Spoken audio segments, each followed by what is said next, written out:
Good evening, everybody. My name is Yami. I use they, them pronouns. I'm going to be the moderator for today's panel discussion / community conversation. As you have witnessed us struggle for the last 30 minutes, we are not able to have a mic, and so we are going to do the best of our ability to project our voices, something that is challenging for me, but I know that the panelists will be able to hold it down. So that being said, we recognize the barrier that presents for folks in this space. So if at any point in time we feel like that we need to raise our voices, we can also get up and move closer to you. That's also an option as well. We don't have to be in this linear panel situation here. And so if we find that we need to rejig, we'll do that. So thank you so much again for being here. Just want to take a moment to express gratitude to each one of you for coming. But importantly, the fact that we are gathered here on unceded, unsurrendered Algonquin Anishinaabe territory as uninvited guests to these lands, for those of us that are uninvited guests to these lands, whether it be through forced migration or by choice, there is a component of solidarity and recognition of not only the land, but the people who occupy the land, the struggles, and how they're intertwined across the globe. We are witnessing multiple genocides here on Turtle Island, in Palestine, in Sudan, in my homelands. And it's important that with these acknowledgements of land and First Peoples that we think about the journey that it took to come here, right? Like, we're gonna be talking about a bubble bylaw, about this like fictitious boundary or border that's being created or proposed to be created.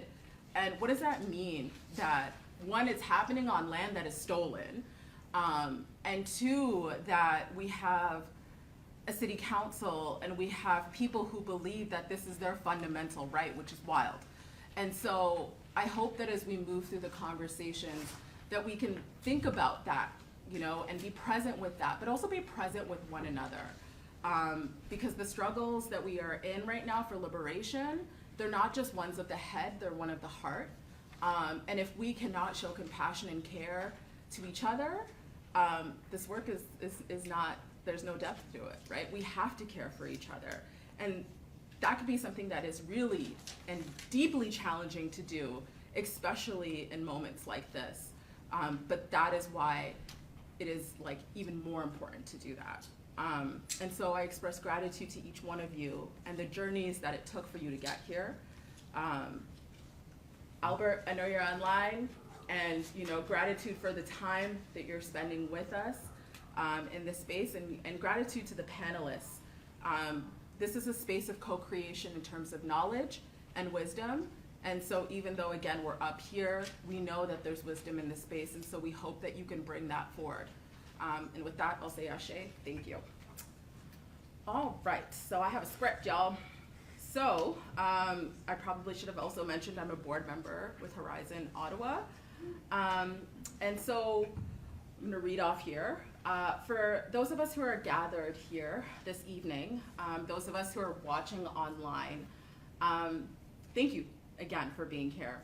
We find ourselves at a time in this city and around the world where dissent is increasingly under attack, where laws and law enforcement are being weaponized to stifle our rights to free expression and to peacefully assemble. And my fundamental belief is that law enforcement has always been there to silence us. It's a tool of the state to silence us. Where the most powerful are criminalized, the efforts of those with less power or who are systemically disempowered, right? Because our power exists within us. And so this is what happens when you like remix and you're reading off a script. To protest injustice and to press for change. This Thursday, members of City Council will debate whether to proceed with the drafting of bylaw inspired by one recently passed in Vaughan that makes it illegal to protest within 100 meters of places of worship, schools, hospitals, and other public buildings. If passed in Ottawa, those would be violating this bubble bylaw, could face up to $100,000 in terms of fines. Tonight, we want to delve into the realities of this threat and what it represents to us, legislatively, personally, community-wise, and galvanize the public to oppose the bubble bylaw locally. Because we have already felt the impact of over-policing in public protest in the city, the arrests, the fines, the harassment, the doxing, the intimidation, and we have witnessed how repression has targeted, first and foremost, Indigenous, Black, queer, and Palestinian, and poor people. Students mobilizing on campus and labor leaders defending their members. All of this in a city where the convoy was able to literally chill for weeks, which is wild. So we have a powerful group of speakers. We'll have time for questions and next steps. And so again, I'm going to introduce our first speaker, Albert Dumont, who is a poet, a storyteller, an Algonquin traditional teacher. He was born on Kitigan-Zibi on a traditional, unceded, unsurrendered Algonquin Anishinaabe territory. Albert has dedicated his life to promoting Indigenous spirituality and healing and to protect the rights of Indigenous people. Welcome, Albert.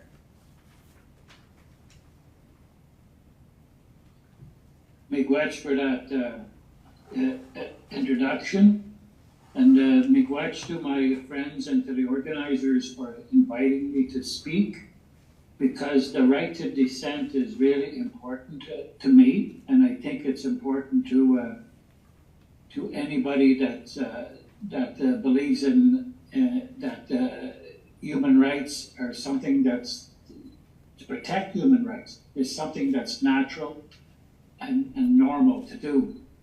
The Algonquins, Anishinaabe Algonquins, have a teaching story that began, I don't know when in the past, but I know that it has to do with the birch bark canoes, and I know that at the time of contact with Europeans, the Algonquins had birch bark canoe building down to a science. And this teaching story is about two canoes traveling on the Great River of Life. And the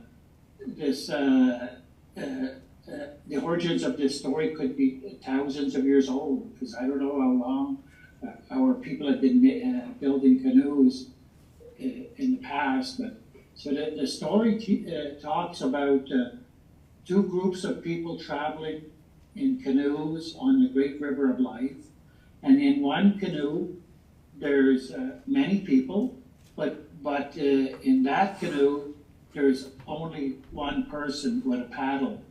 In the other canoe there's many people, but everyone in that canoe has a paddle. The storyteller from long ago would ask a young person, which canoe would you rather be in on the Great River of Life? Would you rather be in the canoe where only one person has a paddle, or would you rather be in the canoe where everyone has a paddle? And it was hoped that the young person would say that they'd want to be in the canoe where everyone has a paddle. Because if you're in the canoe where only one person has a paddle, well, that person is going to take the course that he wants to go.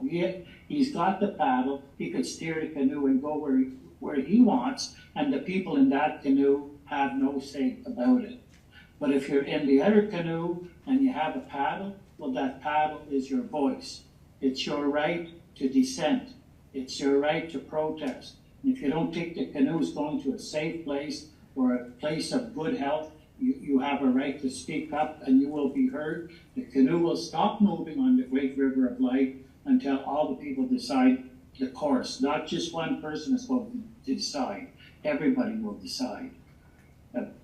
Whenever I think about the right to dissent, I know that because of the oppressive laws of the Indian Act, the Indigenous people didn't have a right to dissent until the 1950s. Everybody else in this country had the right to object to dissent, except for the Indigenous people.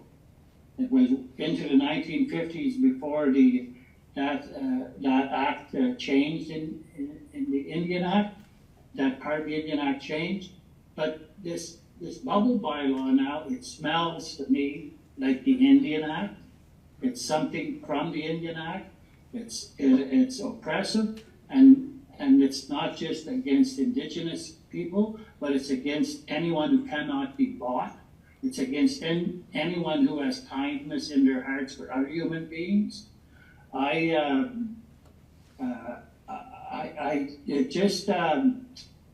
Whenever I think about how people, if people say that they feel unsafe because of protesters on the streets, I'm here to tell you that I would feel unsafe if the protesters weren't there. Because the fact is that the Anishinaabe Algonquins almost disappeared totally because of the actions and the wars of the settler people. They brought wars here, they brought diseases here, and we were almost wiped out. To this day, there's less than 12,000 status Algonquins left. Now imagine at the time of contact, if we were only 12,000 people, we wouldn't have been a mighty force. And the diseases and the wars and the oppression of our people brought our numbers down to what it is today, just under 12,000 Algonquins. I gotta say this too, that if there was some military force that was doing to the Israelis what is happening, what the IDF is doing to the Palestinians, I would be in an uproar about that too.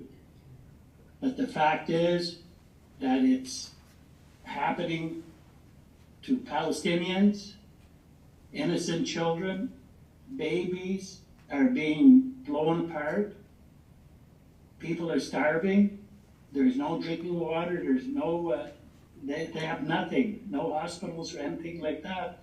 It's hard to understand how world leaders are capable of assisting in a genocide like that, being complicit.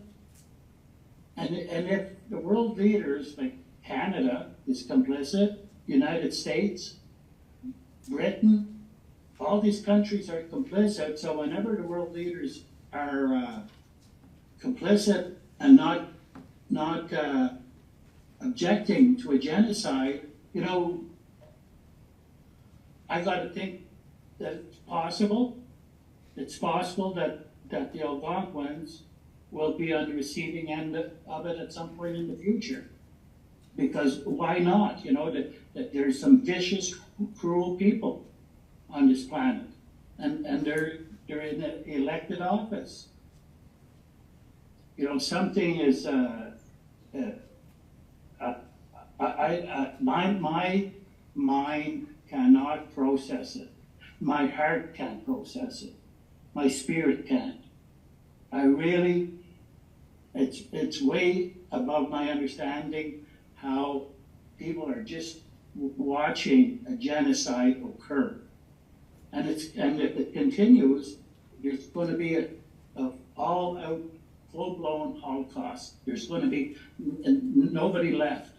I heard an old Palestinian guy say, in the rubble, he was kneeling in the rubble, and he said, the fish will migrate from the sea before we will leave Palestine, before we will leave Gaza. And that's exactly how I feel about Algonquin territory. The fish will migrate from the sea before I would ever leave here. I will die here.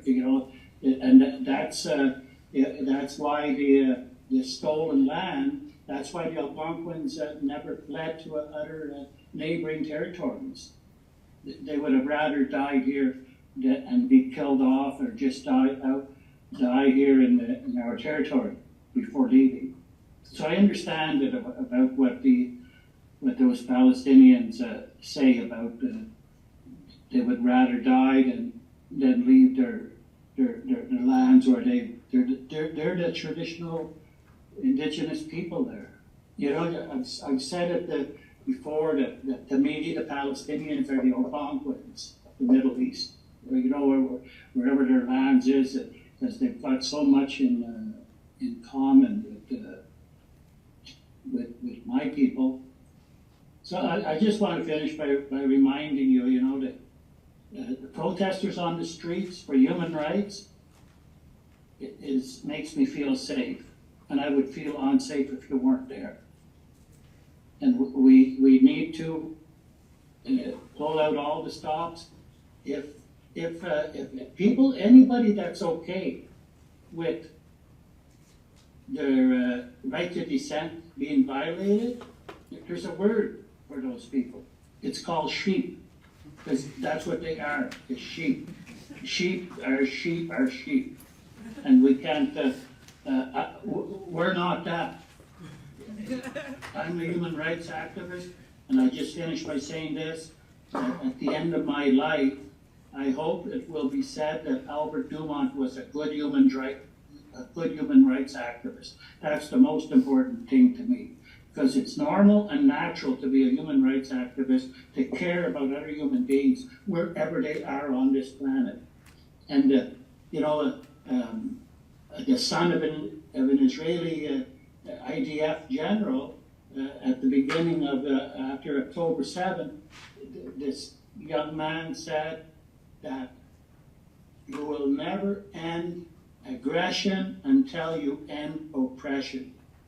And that's a fact. He was saying that because he was against the genocide that was taking place. You will never end aggression until you end oppression. And you may as well say that's my code of life too. Anybody that sets out to oppress me or my children is on the fighting side of me. That's all there is to that. So make much for listening.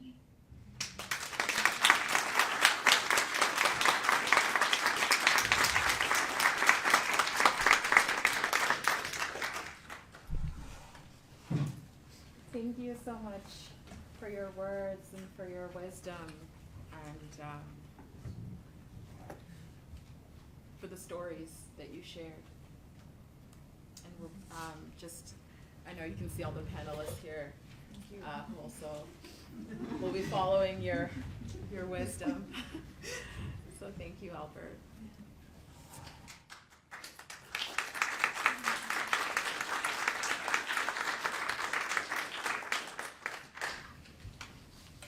So, with those words of a reminder of the colonial project, that is the illusion of safety, we are going to move into our panelists. And to my left here, we have Emily, who will start us off. Emily will have about 5 minutes. You'll just see me go like this. Okay. When you're like. I was told 8. Yeah, I was told 2. Yeah, we started late. Okay. All right. Let's go. That was my failure as a moderator. So I apologize. So we'll give you like 7. Is that good? Done. Yeah? Deal. Boom. The tool of negotiation. Watch me give y'all 10 minutes anyways, though. That's gonna be the gag. All right, so Emily is a queer mom of a student at Broadview Elementary School. She helped organize the June 9th defense of the Broadview School in 2023 against fascist and far-right groups, and has been working with Community Solidarity Ottawa ever since. Emily has given numerous talks at a variety of institutions about fascism, and what labor unions and social justice movements can do to combat the rise in hate. A longtime activist and an ex-theater artist. Ex-theater. Ex-theater artist. Okay, cool. Yeah, I'm retired. Oh, okay, okay. Yeah, I no longer I was like, tread what the boards. happened? Okay. I tried to get a job in the Philosophy Factory, which is also just as unemployable as theater is. So, Oh, sure. yeah, Cool. you know. Yeah. All right. So Emily is currently finishing her thesis on fascism in Canada and for her MA in political economy at Carleton University. So let's give a round of applause to Emily.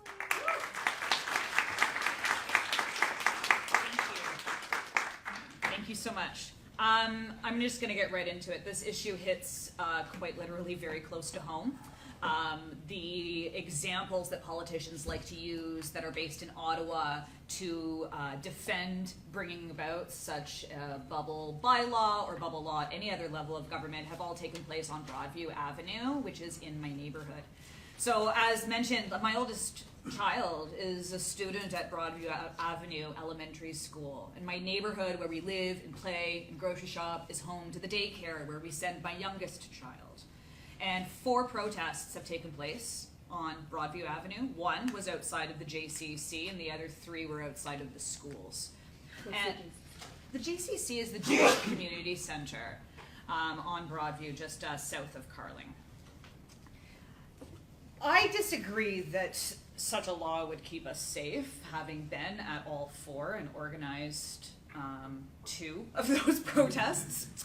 It would mean that the police, which is the most unaccountable, publicly funded institution in our society, would prevent my community from keeping our public spaces accountable to the people it serves.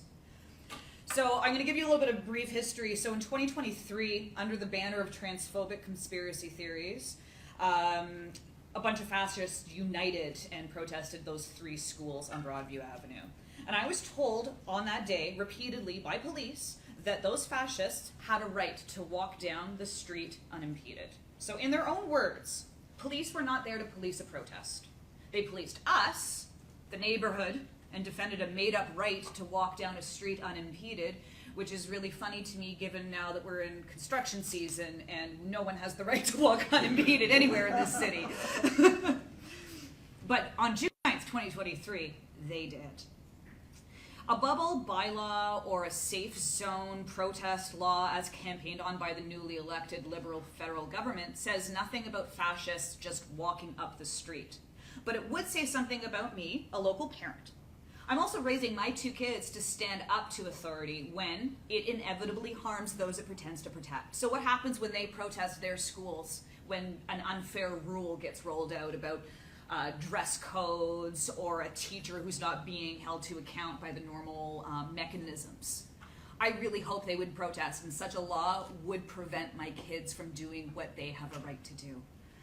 So the transphobes came back to Broadview last month, and again, our neighbors and allies assembled, safety marshals worked with police, and cops agreed to keep the fascists from our crowd as we were lining the street around the elementary school. So Rebel News and other far-right so-called journalists were the primary instigators this time. They claimed to be neutral observers and documentarians, but in the next breath, they screamed at us about our protest tactics and disagreed with us about our presence. When we non-violently blocked an American fascist YouTuber from filming our crowd standing on an elementary school property, we used our banners to block his view, and the police tackled us. They arrested 2 of our protesters and unmasked them in front of about a dozen fascist journalists whose only purpose, as they have shown us, is to harass and dox us and intimidate us. We did what the police wouldn't do and were arrested for it. A bubble law has absolutely nothing to say about the fascist activists whose journalistic capacity is limited to the fact that they own a smartphone and access to the internet. In fact, the bubble law would be up to police to enforce, and the police continue to show us over and over and over again that they cannot tell the difference between a fascist takeover of a residential street and someone taking a stroll. They can't tell the difference between a journalist and far-right protesters with a YouTube account. Police instead saw the neighbors and parents in the queer community standing up to transphobic bullies as the problem. And a very frustrating thing to see recently was the coverage that followed a protest outside the Jewish Community Center, JCC, in the fall of 2024. Local politicians were very quick to condemn this as an act of anti-Semitism targeting a sensitive location that included an assisted living residence. But this is misinformation at best. This protest was calling out a recruitment event for the IDF that was held at a community center. I attended this protest, and the only hate I saw came from people who were attending the event. Like one particular spicy ex-IDF soldier who told me I should go to Gaza to be killed. If you have been to the JCC, you know there's a parking lot in the middle of the complex. And rather than be allowed to protest there, closest to the community center that was actually holding this recruitment event, the police pushed us to the street, effectively pushing us closer to people's living room windows and a senior's residence. And that is our crime, and that's our fault. And whoever dares to invoke that protest as a reason to have a bubble law at any level of government is simply not engaging with facts and material reality. And I would like to make something very clear as well, is that this material reality of our protests, our movements, and our experiences are being actively ignored by people in power. I'm a queer person resisting a massive rise in hatred against all of my queer siblings. We stand with Palestinians who are trying to survive a genocide in Palestine and rampant Islamophobia right here. And our protests are being criminalized while those who attack us walk with impunity. The laws that currently exist are being enforced unfairly, and this riding's own newly elected MP wants a safe zone law around our public institutions. And historically speaking, this is a really bad thing. Like, protests and blockades have been the single most effective tactic to win every single right we enjoy today. The right to protest and strike is fundamental, and police have no place telling us what is a right or a wrong protest. That is up to us. And fascism is a big problem that needs counter-protest. So 100 years ago in Italy, Black Shirts, which is like the roving sort of grassroots fascist gang that preceded takeover of the government, they attacked left-wing organizations, they attacked left-wing politicians, they attacked democratic institutions and grassroots places all over. In response, the government shut down those things the fascists were protesting. All this did was give the fascists a win, and it kept them organizing unimpeded. So now, again, with fascism resurging and taking hold all over the world, including here, we need every single tool in our toolbox to advance our rights and push back against hatred. And what we cannot afford is to repeat century-old errors with so much at stake. There are very clear differences between the fascist transphobes attacking my schools and the Palestinian movement protesting embassies, corporations, weapons manufacturers, or community centers that host IDF recruitment events. The police pretend to be neutral, but honestly, I don't want neutrality. Neutrality will not win the day. Neutrality equates fascist hate sprees with the defense of my community against warmongers and transphobes. Fascists target innocent and marginalized people. We target the state and employers when they abuse their immense power against those who are marginalized. We target events that serve to grow hatred. Fascism is a political ideology that police are by definition incapable of opposing. We need the opposite of police. We need community, we need solidarity, and we need to be free to hold all powerful institutions accountable. Political violence must be met with political resistance. And that doesn't look pretty, and it can look ugly, but it comes from a place of love and a strong and fierce hope for the future. So free Palestine, land back, Turtle Island, everywhere. Thank you.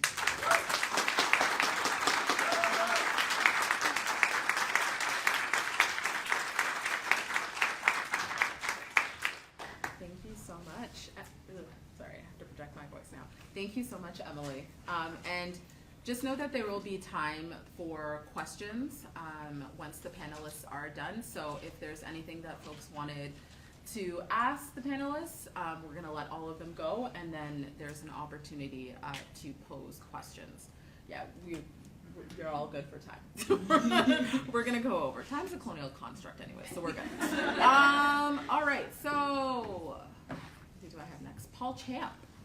So Paul Champ is a labor lawyer and a constitutional lawyer, who manages his own six-lawyer firm in Ottawa.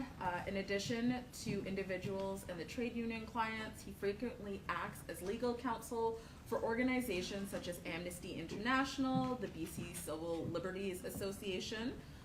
Paul and his clients have established legal precedents in privacy, discrimination, freedom of association, prisoners' rights, corporate liability for human rights abuses in foreign countries. You're busy. All right. That's good. I can talk now. You want me to stop? Okay. I know how that feels. So yes, I will stop. I will honor that. But can I just say one thing? Yeah. Paul was successful in obtaining an injunction against the Freedom Convoy. So I feel like that's important.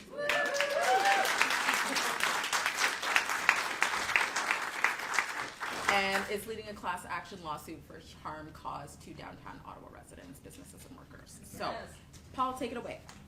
Okay, so what I thought I would just talk about briefly in the context of the bubble bylaw is just the framework of the right to protest, the right freedom of expression and peaceful assembly in the streets. Ideally, when we talk about freedom to protest, it really and whether there should be any restrictions at all on the freedom to protest, it should be based on conduct, not the content. Ideally, right? So, and I know a lot of people in this room will feel differently on some of those issues, but I confess I've tried to stick to that sort of principle of being supportive of freedom of protest for any opinions, however offensive, provided that they're not honking train horns and so forth outside your window 24 hours a day and blocking streets for 24 hours a day for 3 weeks straight. So that's what I'm doing on that one, trying to draw the line there. But we have had cases.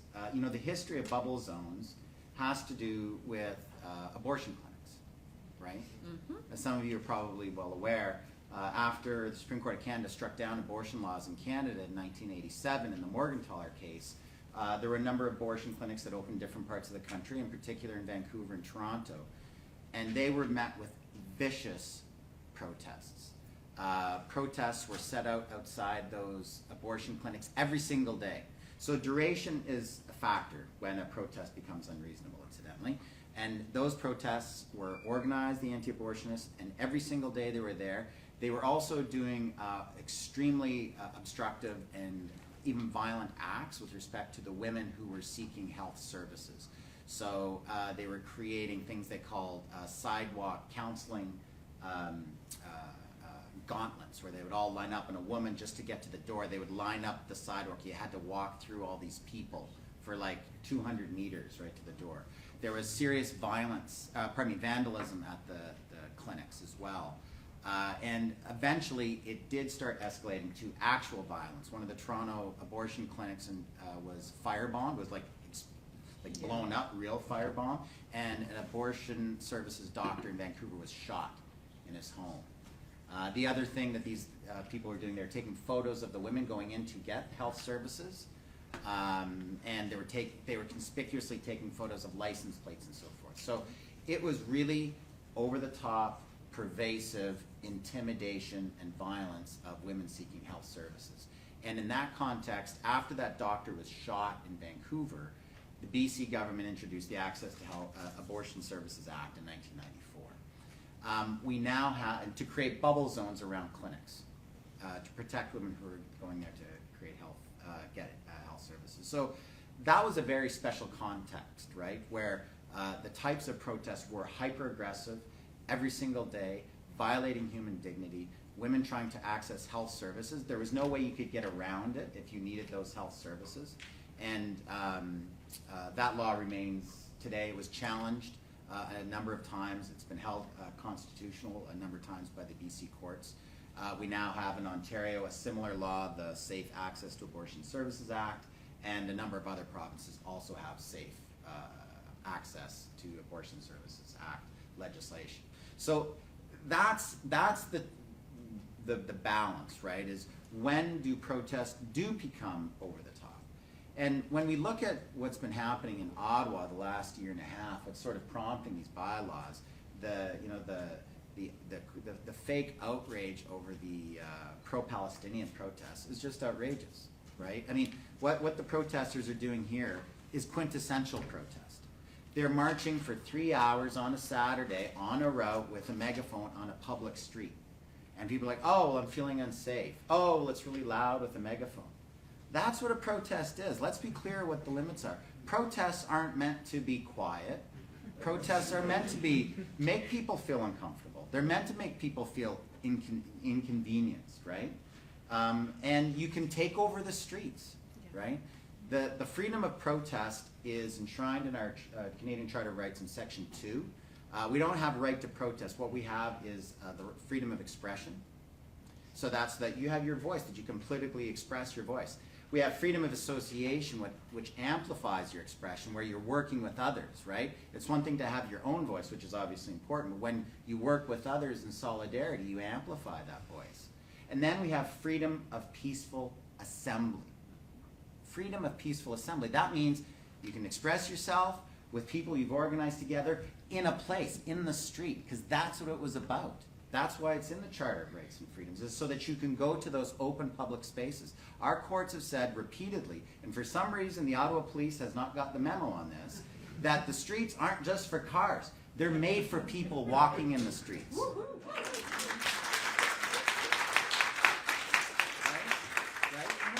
They're the quintessential venue of public protest. Same thing with workers. Why were strikes all about walking in the streets? Is because the companies and the businesses had the power, and when people don't have power, they want to be heard, they go in the streets. And so we need to protect peaceful assembly. This is why I'm very seriously concerned about this bubble bylaw, the way it's this idea it's proliferating. They're taking the idea of access to abortion services and now expanding it. There's 3 cities in Canada that have passed bubble bylaws now. There's Calgary has what's called the Safe Inclusive Access Bylaw. Vaughan has the Vulnerable Social Infrastructure Bylaw, and Brampton in Toronto has another bylaw, nuisance demonstration. They're all a little bit different, but they're similar. Now, the Safe Inclusive Access Bylaw in Calgary is probably one a lot of us would agree with. That one is targeted at recreation centers, at protecting recreation centers where there were drag queen readings. And as some of you may have seen in the news, really aggressive protests against that. And that bylaw was targeted just for that. The human rights legislation is quoted, Alberta's legislation is quoted in that bylaw, and saying that anyone who does intimidating types of protests in and around those recreation centers, it's in violation of the bylaw. That's been challenged once and it's been held to be constitutional. I confess, as much as I support the idea of that bylaw, and as much as I've seen some of that really offensive activity by some of those characters who are protesting at the drag queens, myself personally, I still feel I don't think we should have bylaws. I think that the really over-the-top behavior, we have other laws, criminal laws, trespass laws that can deal with those characters. And the problem with a bubble zone is that it's preemptive. You can't even come and protest, right? Because we're going to say it's illegal to come anywhere close to certain places and protest. Just to kind of close up quickly, the Vaughan bylaw is the one that's closest to what Ottawa's trying to do here.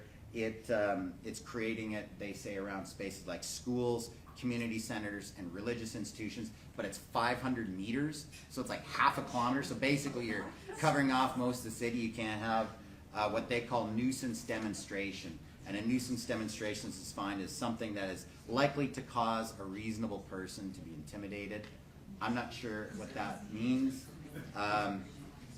The Ontario Court of Appeal has said repeatedly in the context of protests, someone feeling subjectively intimidated or fearful is not enough.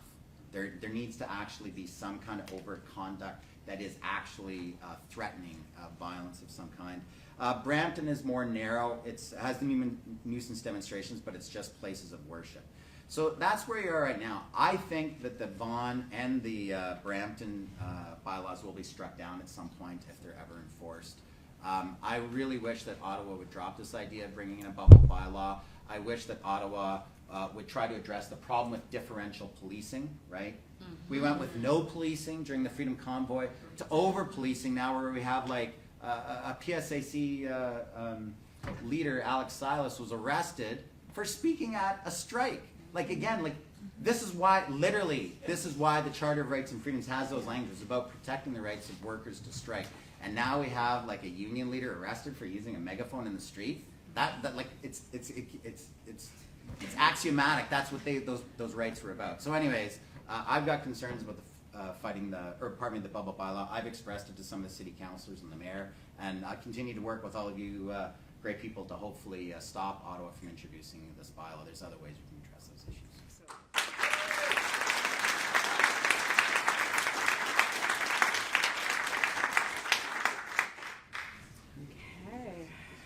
So get your questions ready, get your comments. We have one more speaker from the Palestinian Youth Movement, who's a representative, and PYM is a transnational, independent grassroots organization. Their vision is to mobilize the masses, strengthen their role, and assume responsibility and accountability to the Palestinian struggle for liberation.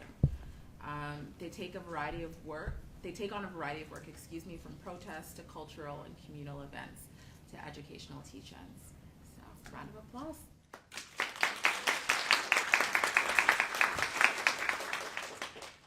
So I'm going to start by saying that this is a really important battle that needs to be fought as part of our national, as part of our struggle for liberation here in Ottawa. And many would argue, and actually the panel as well, that this bubble bylaw has come about because of our protests for Palestine. Actually, funny enough, before the panel started, I was talking to one gentleman, and he was joking that, like, we were the troublemakers. Like, are you PYM the troublemakers who brought about this bubble bylaw?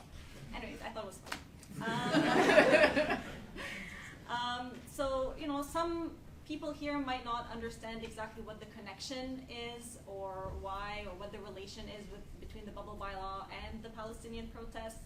So I'm going to provide some background and some historical context as to how we got here and how the police of the city have been responding to our activism in the city.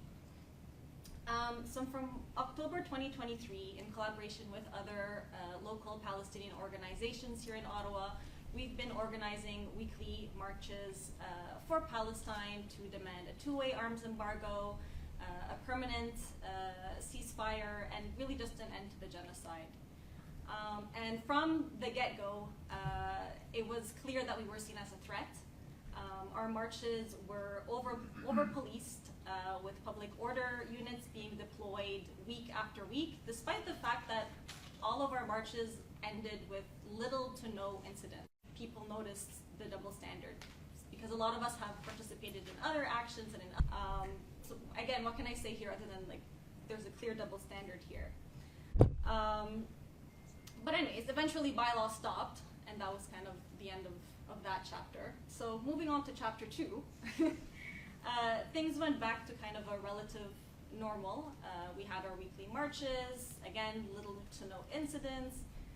But again, out of the blue, police told us at one of our protests that we're not allowed to take the streets anymore for our protests. Again, this came as a surprise, and I know I sound repetitive, but I really want to highlight here that there is a clear double standard. We've attended other protests for other causes. Taking the streets has never been a problem, but now because it's for Palestine, it's a problem. But even if we weren't to bring up the fact that we attended other protests, let's just look at the trucker convoy that came down on our city a few years ago. these guys from all over the country were able to come to Ottawa and not march, occupy our streets for weeks, not even just for a few hours. But us, we want to march, causing maybe at most a 10-minute traffic disruption as we walk through the city, and that's suddenly a public safety issue.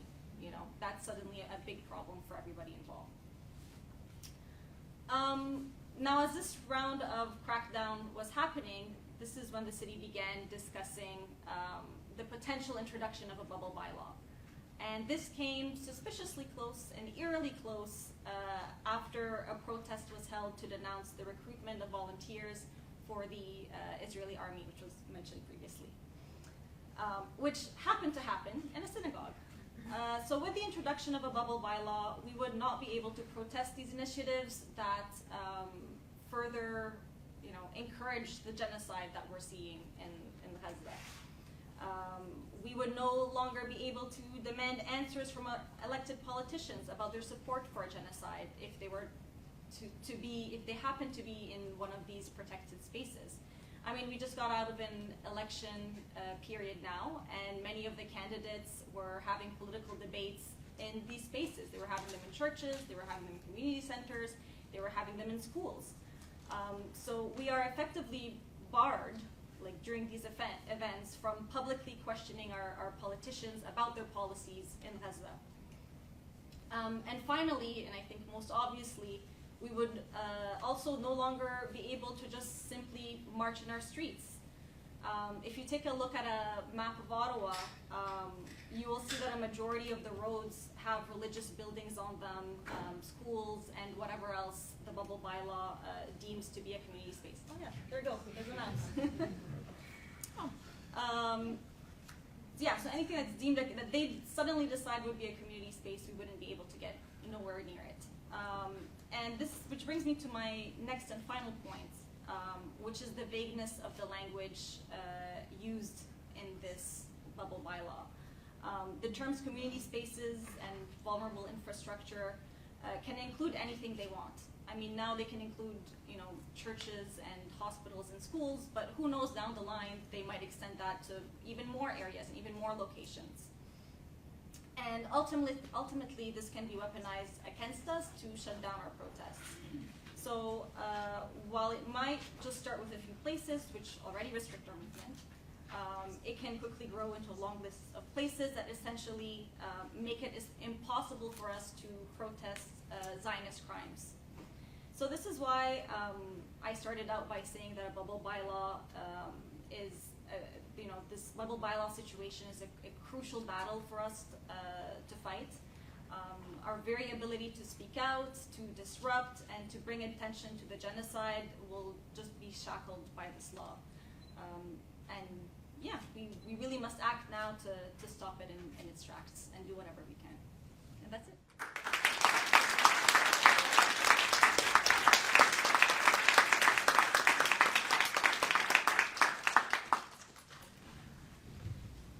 Because I'm neurodivergent, I just want to let you know that you are at 7 minutes and 50 seconds. I saw this. So I was like, if you want to take more time, you can. Thank you to all of the panelists for your wisdom and speaking truth to power around the bubble bylaw. Can we just give folks another round of applause?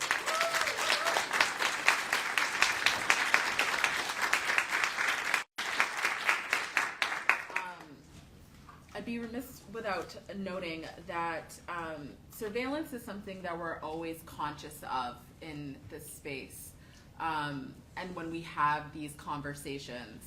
And so it's not to put fear in anyone in this space, to say we might have folks here that are surveillancing us. And as a moderator, I want to speak directly to you that no matter what you do with the information that you get, we are going to be all right. We're going to keep fighting.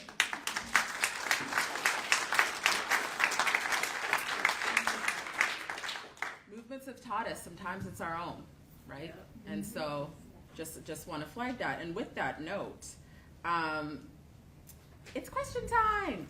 And some intentions for questions, okay? With care, with curiosity, and with solidarity. that is the intention that I'm going to ask for folks to move with and to lead with, because I know that these panelists are often asked a lot of questions or in a lot of space, and it takes a toll on the body. And so I just want to take a moment to acknowledge that. And so we have about 10 minutes for questions. And so, like we've been trying to do, I'm just gonna ask if you can project your voice, and also be mindful of the amount of time you take to ensure that we can have as much questions. And Albert, we're gonna bring Albert back into the space. Well, Albert never left, but yes, back on the screen. So any questions folks wanted to pose? All right, so go 1, 2, and 3, 4. Okay. Yeah, you're first. Okay. Yeah. So 2 questions. One, primarily for Paul. Like, what can we do to stop this bylaw from happening? And if it does, what can we do to kill it? Well, the second question is easier for me to answer. Is if if people get charged, then we need to take a decent charter challenge against it. So in courts. I mean, as a lawyer, I guess I'm a hammer, so everything looks like a nail in that sense. But legally speaking, that's what's to be done. In terms of trying to persuade city council to stop it, that's where you guys are the experts more than me, right? I don't know. I wish I did. I take opportunities to speak to them when I can, and if there's a chance where I can speak it somewhere, but you guys are the experts on organizing and how to get in, the ears of city councilors and the mayor to say this is just a bad idea, especially for us, that just what it says about us as our nation's capital, right? That we're trying to suppress protests. It's terrible for our image of not only our city, but our country as far as I'm concerned. So basically go and do the thing and get charged and fight. Well, that's number 2, yeah, for sure, yeah. Exactly. I'll just throw out there, we are going to be going over some of what we've been doing to fight this so far and some opportunities for folks to get involved. Just after the question period, we'll be explaining some of that stuff too. Yeah, I guess my question is for Gonna need you to project and yeah, Sorry, my voice is a That's little- okay, I can hear you. I'll just repeat it. My question is for Paul. I guess you mentioned that you think that like the Calgary version of this bylaw is a little more reasonable than the others, but and it was meant in the context of these homophobic protests outside drag story times and stuff. But I guess kind of one concern that I had that I wanted to raise with that is the fact that, in my understanding, the first people who were actually charged and ticketed under this bylaw weren't the homophobic protesters. They were like a couple of queer kids who were counter-protesting against the homophobic protesters. Oh, wow. Yeah. So I guess my concern is like, even if that bylaw is more reasonable, how do we deal with the fact that the police are generally going to side with, the homophobic bigots calling you the F slur over, the queer kids saying, get off our streets? Well, I mean, the double standards are the double standards. I hope this isn't going to shatter anyone's illusions, but we're not going to change overnight the inherently discriminatory basis of our policing in this country, right? Whether against women or racial minorities or sexual minorities. That's the history of what police were. There was, white, male, psi guys reinforcing the prevailing power dynamics of our society. And ultimately that's what police do, but that doesn't mean we can't reform them. And I think that, that issue is just, it's more challenging, it's more difficult. But the best that we can do as lawyers is ensure that we do have good laws and we try to challenge them when the police are imposing them in a differential way. As with the Palestinian protests, when you go to, I think the Palestinian protests, how the police are reacting is just outrageous. It's based on discriminatory attitudes, as we know, as the dangerous Muslim or whatnot. It's outrageous, but yeah, I think it's a bigger project of reforming our policing in this country. Can I just add? And some may argue that we can't reform them because they were literally designed to police Indian through the Indian Act and literally like created to hunt black bodies. And so I just also want to invite that thinking, in that when we design something, that intention never goes away. Those foundational roots never go away. So it's not about good cop or bad cops or systemic reform. It's about an overhauling and a redistribution into community. So just want to quickly add that. But we have one more question in the back. And then there was one behind you. There's a woman. Right? Okay. There's the floor. I'll go here and then here. Thank you for the presentations. I agree with you about the conduct and not the content.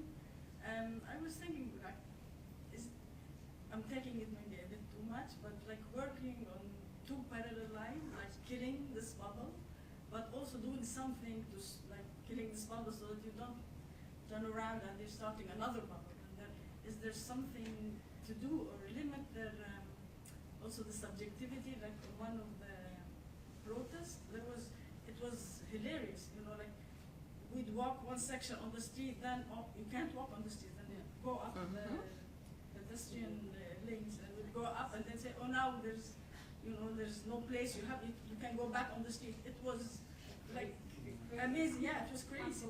See, like, is there a way, like, other than killing the bubble, which is our main target, but to work also on the side to like strengthen other means to do other things to keep going? Yeah. Do you mind if I jump in here? Like, I think, and this is I'm gonna bring in a little bit of a thought I had the previous question too. The police, they targeted and arrested protesters on Broadview Avenue in 2023 as well. Fascists were kicking and punching people who were defending the schools from these people, and after a punch was thrown, the police would take the person that was on the ground and arrest them. There were 2 drones last month going down a residential street, and we were outnumbered like 2 to 1 at least by the police. Residential streets covered with all the tactical units. They brought out the same big guns to the queer protests on a residential street as they do to the weekly ones downtown. So what I think we need to fight this is show them that we're all very united and our enemy is one, and it is clear, and they're after all of us. Because quite frankly, I see the transphobes that came to my street. Those are the same people that are virulent anti-Semitics. They're guys with swastika tattoos on their bodies. Then you've also got them standing beside all the anti-immigrant weirdos. The Diagolon group that organized across the country last summer with impunity. Yeah. They're beside all the virulent transphobes, people who want to remove our right to practice different religions, have abortions, do anything, right? They're all united, and they're getting stronger because the police and the state are continuing to allow them to do that because we have neutral laws that can't judge the content. We can judge the content.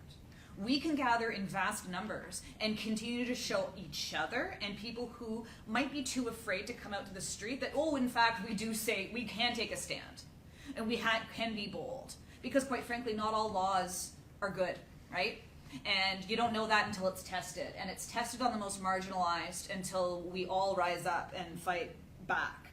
But we shouldn't have to wait that long. We shouldn't have to be always waiting for a reactionary moment. We can all stand up and be disobedient together. I know it's a lot, but solidarity is where it lives. Thank you.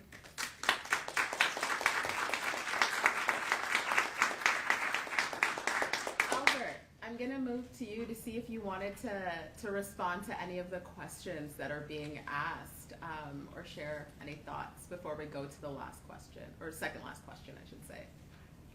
Yeah, you know, what jumped into my mind was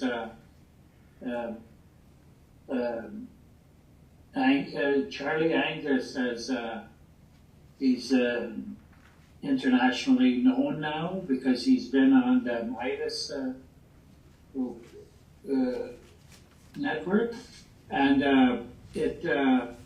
you know, if we could talk to somebody like Joe Harden to to bring this bubble bylaw to international attention. I think it might bring some, hopefully some politicians in Ottawa would be ashamed that they were having to do with something like that, because it's got, like Trump type politics written all over it. It is, to me, it's just like a revival of the Indian Act. I just want to say that because that's what I'm feeling right now. Yeah. Thank you, Albert. And question here, and then there was one more in the back. No? Okay. Yeah, thank you to the panelists. I have two questions and just a short comment connected with it. We've seen through the last 2 years that there's been a lot of informal discussion between police chiefs about how to police Palestinian protests. And the fact that there are now 3 bylaws, discussion about a 4th one here, I have to assume that there are discussions going on in other cities around the country. So my first question is, do we know anything about liaison between the cities that have bylaws? And what do we know about cities that are currently considering the bylaws? And then just a second short observation. I'm a kind of a local historian, and as well as being a bit of a troublemaker. And the history of defending free speech in this city, whether you're thinking about the right of socialists to express their views in the period around World War I, or the right of labor activists, Communist Party members, the unemployed, to organize during the Great Depression, or your point about the Morgentaler Clinic, good point. The defeat of efforts to restrict or control the right to freedom of speech has always involved mass movements. Unfortunately, it's often taken decades to win. That was certainly true in the period around World War I. That was certainly true in the 30s, the 40s, and the 50s.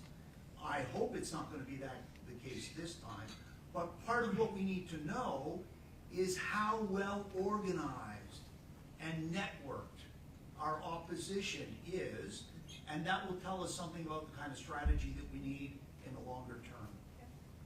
Okay. Anyone want to take it? I have you. Do you want to go? Go for it. Are you sure? Yeah. Okay.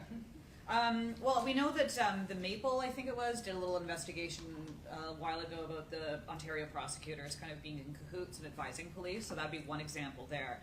And I think in general we are seeing, we're not going to get into those rooms because they don't like us there, but there is a consolidation of state power at multiple levels, right? And I think that, like waiting, look, this shit makes me so mad. Because all of these things are supposed to be democratically accountable institutions, right? And we just have to keep repeating the same old fight for 100 years now. Like, you're citing examples that were a long time ago, and we're refighting and fighting for the same things. I also know that, like, we take a look at the noise bylaw assault in Ottawa, and we still don't know why that started or why it stopped. All I know, and I find it extremely suspicious, that this white lady got a ticket. They were only ticketing the Palestinian protests. And then we held a protest against Danielle Smith across from Parliament Hill on Wellington Street at like rush hour. So like basically the ideal protest on a sidewalk beside the hill, no residences around. And we got a few noise tickets for megaphones. I called counselors right away, and all of a sudden they stop. And I was like, yeah, that smells like racism, right? Because it's like they wanted to maintain their double standard, but then, well, they made a mistake and got the white lady too, And I think that but like calling attention to that, I think, because we were not going to be able to get in those like halls of power and those back rooms where all these people hang out and golf, I guess.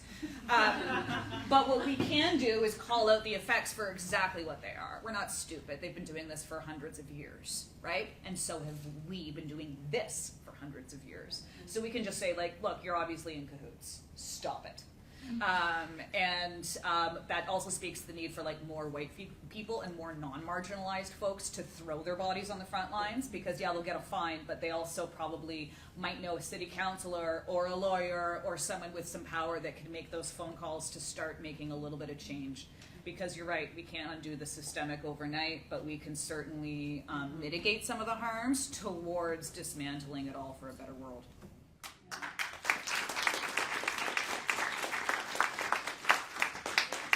If I can just add, I think a big part of this is also just educating our communities. So I know, for example, in the Muslim community, or at least in the Palestinian community or Arab community, there's still a little bit this view that, you know, the police are here to serve and protect.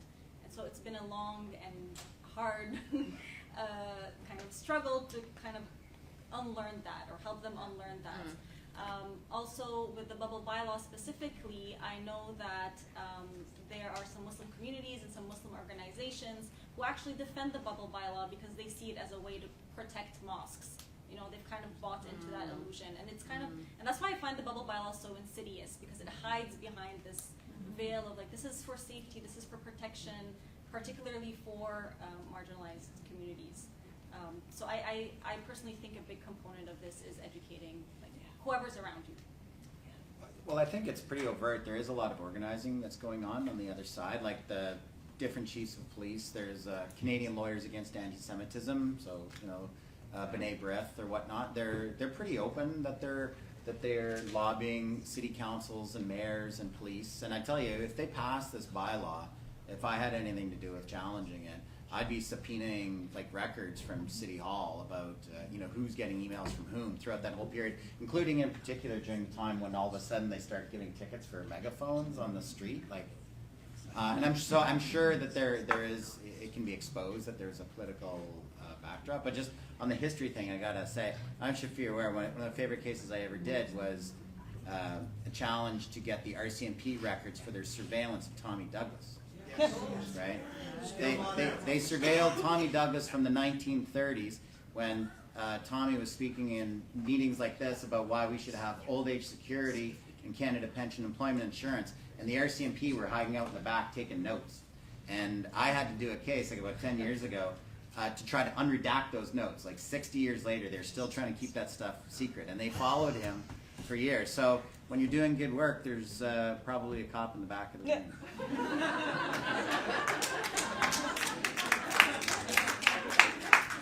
So I have Robin for the last question, and then y'all, I'm really sorry, we're gonna need to wrap it up. Before Robin, you go, the Association of Ontario Municipalities, that's where most municipalities gather to talk about issues on a provincial level. You don't need to show up and make yourself known, just like someone in this room just showed up and is not making themselves known. We can infiltrate organizations. There's also, which are open in public, there's the Canadian Association of the Police. Robin will probably speak to something in a moment around policing, but you know, I think that we need to get strategic, because all of these spaces are under the guise of nonprofits, right? And so what does it mean to ask for their board minutes? What does it mean to show up to their membership meetings and listen and take notes? Because that's what the right is doing, right? Anyways, Robin. Thank you. Yes, I'm Robin Brown with 613-819 Black Hub. Paul, you just mentioned B'nai B'rith, talking about strange things happening. I've been delegating at the police board for every month for the last 3 years, and I've never seen any Jewish person turn up, but a guy from B'nai B'rith recently did, and he chastised the police for not doing enough about anti-Semitism. Okay. So, I want to raise something else that the city's doing, and I just want to inform you of it and to see what you guys think. This is related to the anti-racism strategy. So I was looking at it and wondering, why is this thing taking so long to on? I was reading it, and it says this: while the actions of the anti-racism strategy will benefit all residents, further work is needed to address the specific barriers experienced by Jewish residents. So I asked Rawls and King, I was like, is he talking about systemic barriers? So I emailed Rawls and I said, Rawls, what's going on here? Like, my understanding is that after decades of really good activism by the Jewish community and their allies, anti-Semitism isn't systemic, meaning no disproportionate number of Jewish people being shot by the police and incarcerated. There's no disproportionate number of Jewish students being suspended and not finishing high school, and there are no disproportionate number of Jewish people who got sick and died during COVID. So what are you talking about? And he said what is addressing is that Jewish people are facing systemic barriers in city policy, programs, and services. Huh? Anybody care to comment? Girl. I don't know. Like, that's so nonsense, right? Like, I mean, like, I don't know. Like, I'll go briefly, and then in my neighborhood, like, the JCC had a cop car in front of the JCC, at least one, for a really, really long time, right after October 7th, and was heavily policed. Like, there's no shortage. They have a private security. They have access to halls of power. Like, we are constantly told that our feelings of insecurity because we're literally getting beaten up in the streets for looking too gay or whatever it is the far right are on about these days. But like, that's a reality, and we're not getting that same reality of threats articulated publicly by those who claim to be fighting anti-Semitism. And I know that the same people that are targeting Muslims in this town and people of color and queer folk, they're all anti-Semites too. And I don't know where they are about that when all the anti-Semites gathered just 2 blocks away from the JCC. There wasn't a presence there. B'nai B'rith didn't denounce the Nazi swastika-wearing people that protested my kid's school.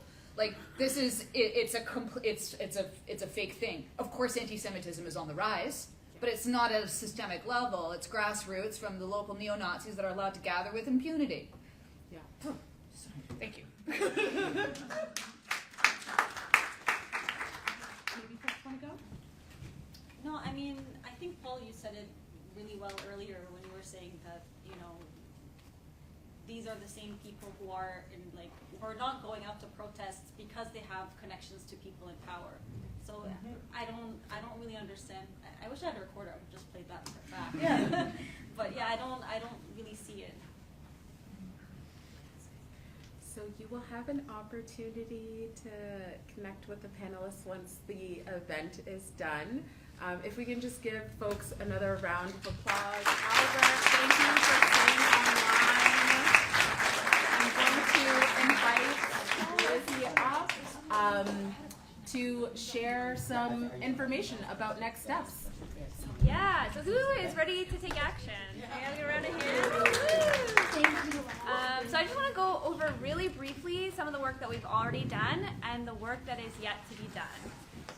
So we are trying to make sure our voices are heard, make sure that City Council hears from us. And so we've already been actively reaching out and setting up meetings with city councilors. So I want to go to the next slide. So we have a lot of city councilors to meet with. This is all of our city council. We have 24 of them. And we, in consulting directly with them and talking to some other trusted sources, have kind of gotten a sense of some people who might be supportive, some people who we're not quite sure, and people who we can predict will likely not support our cause. So this is kind of a summary overall. This will be available for other people to look at in detail, but I'm not going to go into it now. I'll ask, though, who here knows who their city council is? So I've got some people do. Well, a lot of people, but if you don't, we have a link in the pamphlet that you got where you can find out who your city councilor is, because we want to make sure that they are hearing from us. So I'll go to the next slide. So we have met with a lot of our city councilors, and 5 of them I'll name as our free speech champions. So 5 of our city councilors have already committed that they will vote down a bubble bylaw. And special love to the 3 at the top, Sean Menard, Jessica Bradley, Shaw Devine. These folks already voted against the study to begin with because they said we don't want to waste our money funding a study for something that we know is wrong, we know is unconstitutional. And then we also have Jeff Leeper and Marty Carr who have committed to vote down a bubble bylaw if it were proposed. So for these folks, for those folks, if that is your city councilor, feel free to reach out to them, but they're not like the main folks that we're targeting right now. The next slide. So then we have the undecided. So we have met with 8 more city councilors who have not committed one way or the other yet. So these are then you can kind of take a look, and again, this will be available. So these folks, we definitely want to meet with them again, especially now that there's a report out. They might be more likely to be considering whether or not they're going to put forward or support a bylaw. However, I want to move to the next slide, which is there are still 11 people that we have not reached out to yet. So if you see on the right, we have people that have been emailed, or we've contacted them in some capacity, or we're about to contact them. For some people, that we have a champion. We've got some bubble bylaw leaders who have been that first one to reach out to organize a meeting, and they haven't quite sent that email yet. But on the left, we have a group of some of our more rural councillors and people who we know might not be supportive, who it's really important for us to reach out to. I'm going to actually read those people out. So Canada South, Alan Hubley, Barhaven West, David Hill, Barhaven East is Wilson Lowe, and then Riverside South, Finley Creek is Steve DeRoches. I'm just curious, is there anybody here who that is one of their city councillors? Riverside South. Okay. Steve DeRoche. Okay, good to know. So for these people, we really want to make sure that we reach out to them, and that not only are we going to be making our voices heard, making sure that they hear us and they know that we are opposed to this bylaw, they hear our concerns both from a legal perspective, from a freedom of speech perspective, but it's also about gathering information. We don't want to be surprised when a vote comes through. We want to have an understanding of where the city council is at, and that helps us to know, do we need to put more pressure on them? Who should we be targeting? If they are like, I don't want to go anywhere near this, it seems like a hassle, then we can target somebody else. But we have to go and collect that information. And so I'm going to go to the next step, which is how can we take action? So the most imminent thing that we want to take action on is delegating. So this Thursday, there is going to be an emergency service preparedness committee where there's an opportunity for us to speak at City Council, which is called delegating. And so as many people as possible that can sign up to delegate. We actually have two folks with clipboards. We have Robert Fox right there and Tom Devon right there. Can you put up your hand if you would be willing to perhaps speak at City Council? And Robin will hold your spots. I'm kidding. But also not. So, and I'll just give a little more information on this. So if you want to speak at City Council, it's usually, so you have a max of 5 minutes to speak. You can prepare something written ahead of time. You can stare at the paper and read it out, word for word. There's no rules. But all you need to do is you have until up until the meeting starts, which is at 9:30 on Thursday, to sign up. You sign up just by sending an email, and we can help you do that process of signing up. You have to sign up, I think it's by 8:30. 8:30, okay. 8:30 the day of. The day of? Okay, Better good to do to it know. best the day before. Better to do it the day before, anyways. Better. We've got some delegation experts in here. Do you have a question, Robin? I do. So Tom, we were talking about this earlier. Didn't you say you can't delegate because it's not on the agenda? Okay, so I will explain that a little bit. So I reached out to the committee coordinator this morning, signed myself up to delegate, and I was just received the note that because of the nature of this agenda item, this is just a staff had done their report on this issue. Council asked them to investigate what might be feasible for a bylaw. They've brought that information before council. It's been distributed, and so if this is going to turn into a bubble bylaw, if a councillor is going to put forward a motion to say, yes, I want you to actually start putting this bylaw together, then it will be discussed on the agenda. If we all sign up here and we don't end up speaking, even though it might feel a little anticlimactic, that's actually a good thing, because that will mean that council, after reviewing what staff has said and hopefully taking into consideration the great points that we've made in our meetings with them, that will likely mean that they've all decided this is not something that we want to mess with, we're not going to explore this. So it is possible that this could be pulled off of the agenda at the last minute, but that's not really a bad thing at all. So Yeah, so It's election year next year too, so send them a nice little reminder about that. yeah, for real. So we want to be prepared. So we want to at least very least sign up to delegate. Oh, sorry, was someone asking a question? Okay, no. So that's the first thing we can do. The second thing is meeting with your city councilor. So the people who are in those wards with the 5 city councilors, do you mind putting your hand up again? So if you are able to sign up on our form and just put a star next to your name, Is there anybody else who'd be willing to meet with their city councilor who hasn't yet? Mazin, I love it. And then the other thing I'll just put out there, we are trying to do outreach to our rural councillors, like I said, and what we've been doing is calling other members on our list. So if you want to help us with that calling, we're trying to build local leaders who can champion this issue. And so we need to reach out and let them know that, you know, what's going on. Because they, you know, we're downtown right now. It's not super easy to get here from the rural wards. We have to do that active outreach so that they can hear us. And lastly is calling and emailing. So if you can't delegate, that's okay.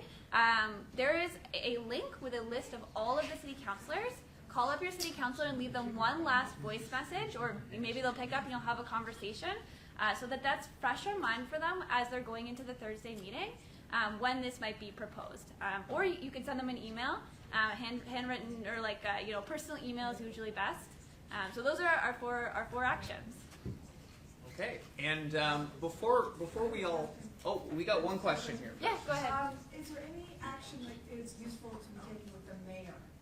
Yes. So we've been in the process of trying to orchestrate like a meeting with the mayor with actually Albert, and that's still kind of in process. I mean, definitely call and leave a message to the mayor. If you delegate, then you know the mayor is there. He's listening. But we're still in the process of trying to find a way to basically make the mayor show up for a meeting. That's, you know, that's kind of the ticket. He doesn't like to show up sometimes. So Albert did send his email.